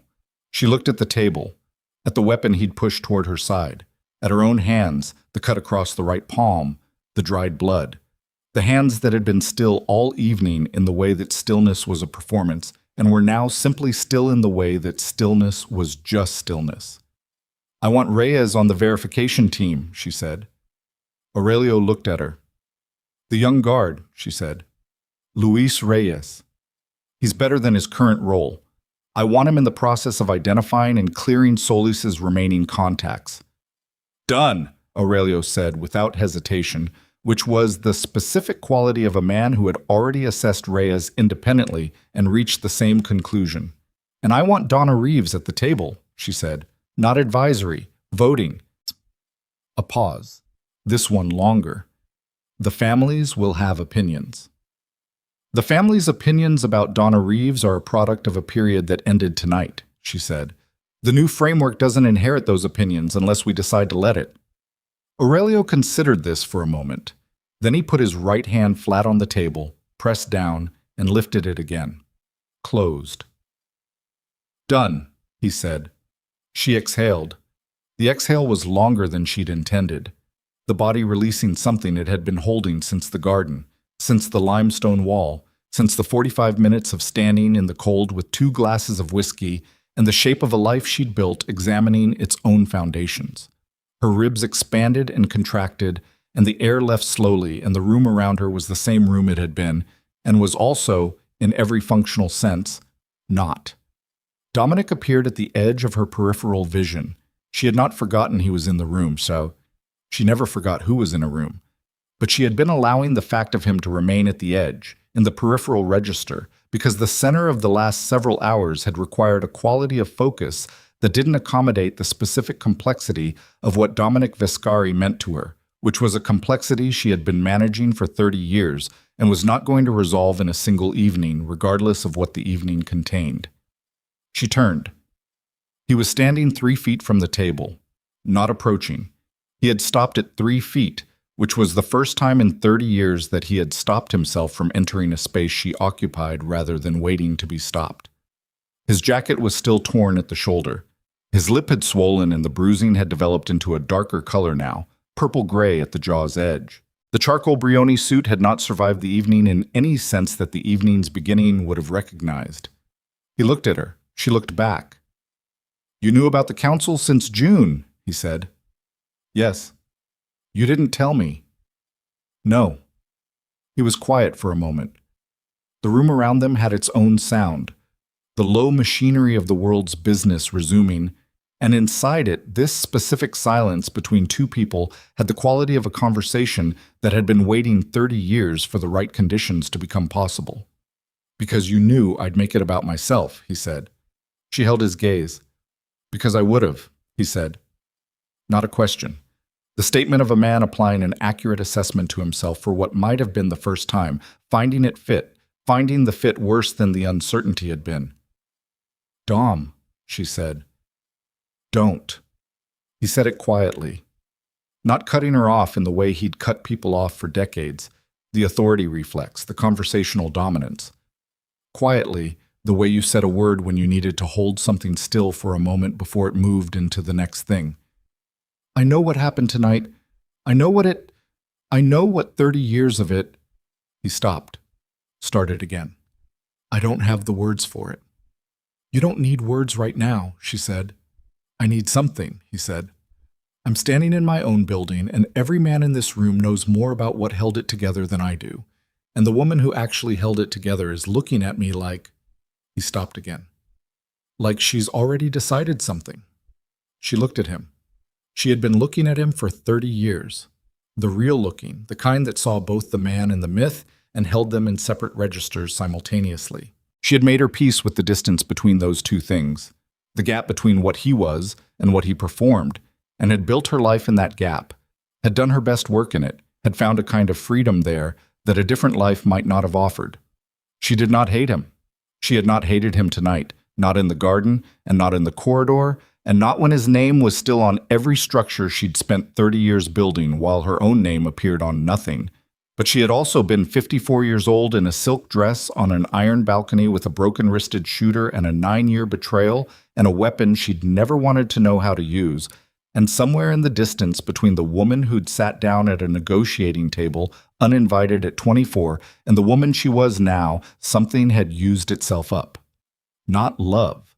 She wasn't sure love was the right category for what they'd been. Something more specific. The specific energy required to hold two truths about a person simultaneously without letting one cancel the other. She had been very good at it for a very long time, and tonight she had found the bottom of it. "I accepted the position," she said. He absorbed this. "High Chancellor," he said. "Yes." "The Council Aurelio is building." "Yes." He looked at the table, at Aurelio, who had the grace to be examining his own hands, at the room around them, the room that had reorganized itself tonight in a direction that had nothing to do with him, the room that would continue reorganizing regardless of what he did next. "And me," he said. "The council doesn't have a role for you," she said. "That's not my decision. It's the structure. The High Chancellor position requires no operational stake, no sitting authority from any current family." She held his gaze. "If you want to remain operational, it would be under the framework, under oversight. Under your oversight, under the councils. I'm neutral authority. That means neutral." He was quiet for a long time. Outside the building, through the tall north windows, the darkness had a quality it hadn't had at the evening's beginning. Not the darkness of a night that was ongoing, but the specific darkness that preceded the end of night, the sky beginning the long, imperceptible process of changing its mind about being black. 4 a.m, or close. The string quartet had stopped. The catering staff had been collected in the kitchen, given explanations that were not complete and were complete enough. And the extraordinary machinery of very powerful people deciding that an extraordinary evening had not officially occurred had already begun its work. Celeste watched Dominic's face. She had watched it for 30 years, and she knew its registers. The performance registers and the real ones, the face it made under pressure and the face it made when the pressure had passed, and what was left was just the man. Right now the man was in his 60s in a torn suit in a room that had rearranged itself around a truth he hadn't known, and he was doing something she had not seen him do in longer than she could accurately locate in memory. He was accepting something, not gracefully. It wasn't a graceful process. There was nothing smooth about it. The jaw working and the hands not knowing where to be and the eyes moving across the room and returning to her face with the repetitive motion of someone who keeps finding the same thing is still true. But he was doing it. The thing he'd spent 4 decades avoiding, the specific internal work of a man who had confused the performance of authority with its substance, was happening in real time across his face without the protection of the construction, without the charcoal suit's original architecture. Just the actual man accepting the actual shape of what had been true all along. "The woman I brought tonight," he said. "Sasha." "She's been arrangements with the estate staff for somewhere to stay tonight," Celeste said. "She's not part of anything that happened here. She's a 29-year-old woman who was handed a bad situation by a man who should have known better." He flinched. It was small, barely visible, the contraction of a face muscle that had nowhere to go. And it was real.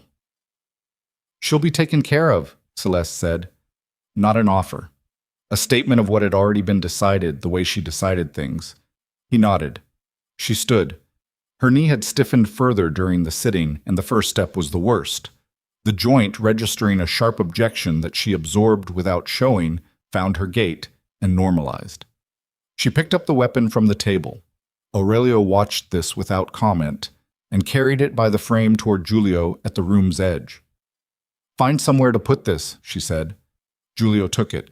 She turned back to the room. The Solano brothers had finished their conversation with the Marchetti contingent, and the body language of both groups had changed. The specific loosening of men who have reached a preliminary agreement and are running the numbers on whether it holds. Donna Reeves was still on her phone, but she had pulled her chair back toward the room's center, which meant she was no longer managing external communications and had returned her attention to the internal landscape. She looked up when Celeste moved, and they held a glance for 2 seconds that communicated more than a longer exchange would have. Reyes was near the east entrance. He looked young in the emergency lighting. He was young, 25 or whatever the actual number was, standing in a room full of people who'd spent decades in this world with the careful attentiveness of someone who understood that tonight had been a significant event and was still processing the full dimensions of what that meant. He'd performed well, better than well. He'd made decisions under pressure that revealed a quality of judgment that couldn't be taught, could only be discovered under the specific conditions that tonight had provided. She crossed to him. He straightened slightly when she approached. Not the reflex of deference, but the attention of someone receiving a person they'd assessed as significant.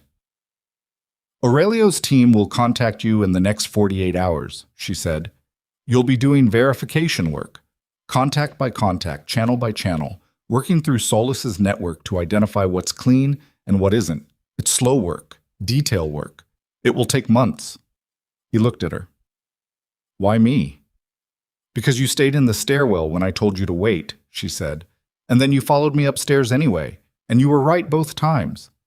He held her gaze for a moment, processing it. Yes, ma'am, he said. She walked toward the dining room doors. The hall beyond them was the estate in its pre-event configuration. The same marble, the same chandelier still powered by emergency generator, the crystal catching and scattering the lower quality light into patterns that were less spectacular than they'd been at 9 o'clock and more honest about what they were. Just glass and reflection, the ordinary physics of surfaces. She pushed through the main entrance doors and stood on the portico. The October darkness was doing what she'd seen from the window. The quality of it changed, the black softening into something with more gradient, the sky beginning its slow revision. Not dawn yet. The suggestion of dawn, the light that preceded light, the sky deciding. The farmland smell was still there, carried on the northeast wind. She sat on the portico's stone steps. Not elegantly.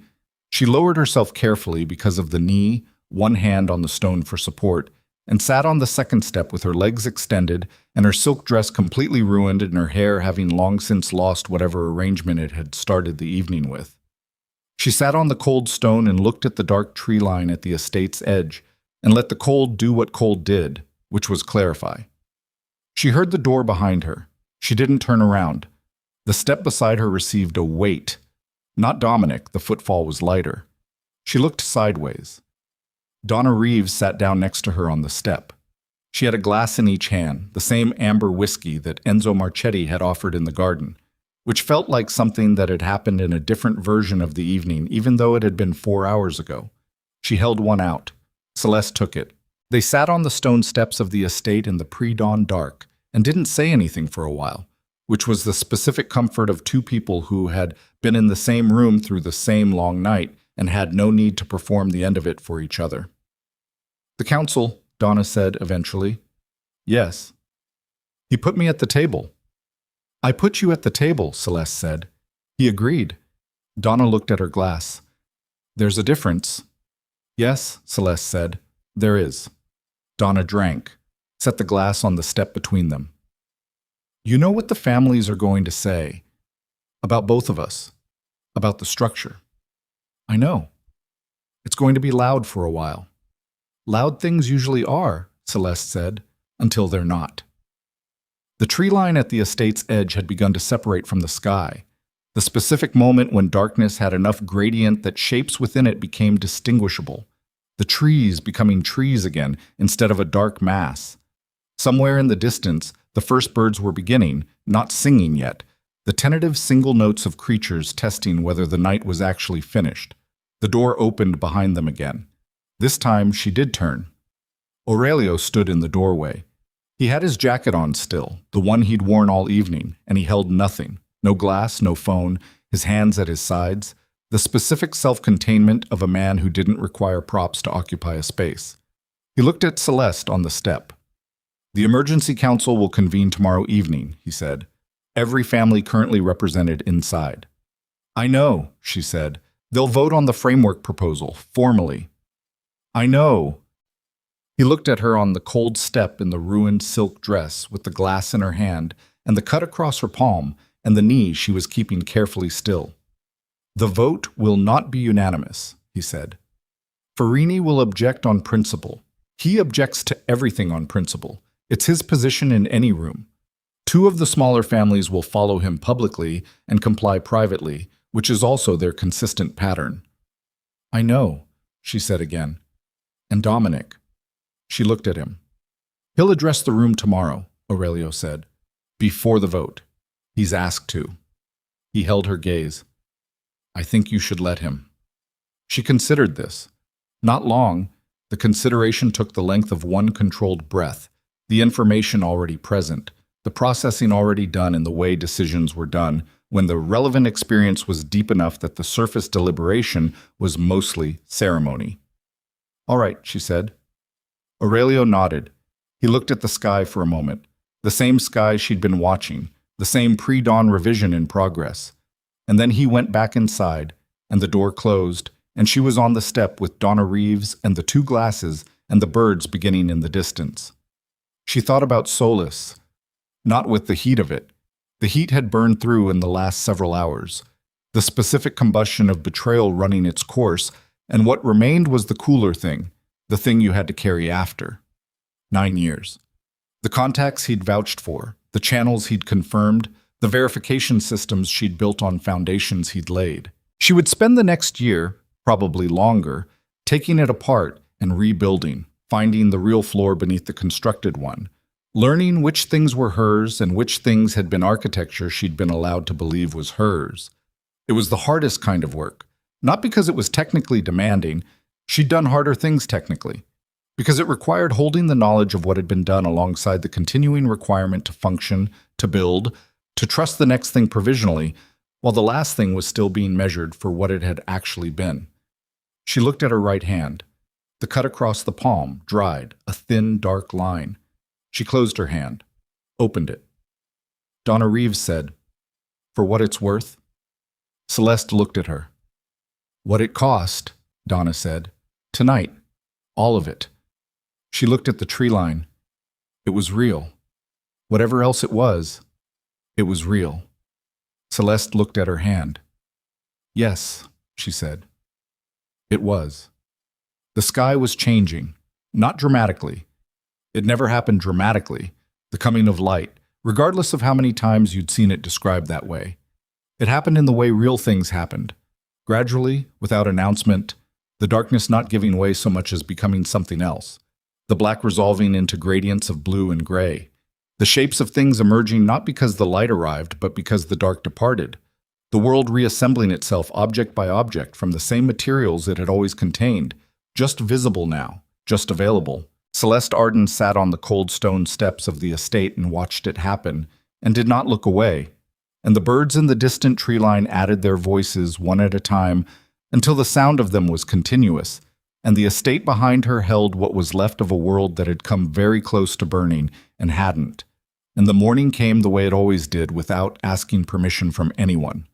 She finished the whiskey, set the glass down, stood up, carefully, one hand on the step, the knee complaining and then accepting the weight, the body making its adjustments. The way bodies did. The way everything did. When the night was over and the next thing had begun.